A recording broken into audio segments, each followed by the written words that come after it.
ನನಗಿಂತ ನಿನಗೆ ಕೋಪ ಮಾಡ್ಕೊಳ್ಳೋದಕ್ಕೆ ಹೆಚ್ಚು ಹಕ್ಕಿದೆ ಅಮ್ಮ. ಆದರೆ ಕೈ ಮುಗಿದು ಬೇಡ್ಕೋತೇನೆ, ದಯವಿಟ್ಟು ಕ್ಷಮಿಸ್ಬಿಡು ನನ್ನ. ನೀವು ಕೈ ಮುಗಿಯೋದ?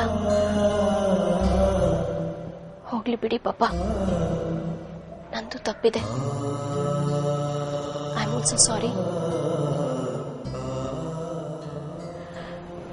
ಆದ್ರೆ ಆಫೀಸ್ ವಿಷಯಕ್ಕೆ ನೀವು ಮನೇಲಿ ಇಷ್ಟೊಂದು ಕೋಪ ಮಾಡ್ಕೊಂಡಿದ್ದು ಇದೇ ಮೊದಲು. ಯಾಕೆ ಪಾಪ, ಏನಾಯ್ತು? ಜಗದೀಶ ಇದಾನಲ್ಲ ಎಲ್ಲ ನೋಡ್ಕೊಳ್ಳೋದಕ್ಕೆ. ಬೆಳೀತಾ ಇರೋ ಕಂಪನಿ ಬೇಕಾದಷ್ಟು ಪ್ರಾಬ್ಲಮ್ಸ್ ಇರುತ್ತೆ, ಎಷ್ಟು ಜನ ಇದ್ರು ಸಾಲದು. ಮ್ಯಾನೇಜರ್ ಸಾರಂಗಪಾಣಿ ಅವರು ಮೊದಲಿನ ಥರ ಇಲ್ಲಮ್ಮ. ಅವರು ಏಜ್ ಫ್ಯಾಕ್ಟರ್ ಅಂತ ಕಾಣಿಸುತ್ತೆ, ರೆಸ್ಪಾನ್ಸಿಬಲ್ ಆಗ್ಬಿಟ್ಟಿದ್ದಾರೆ.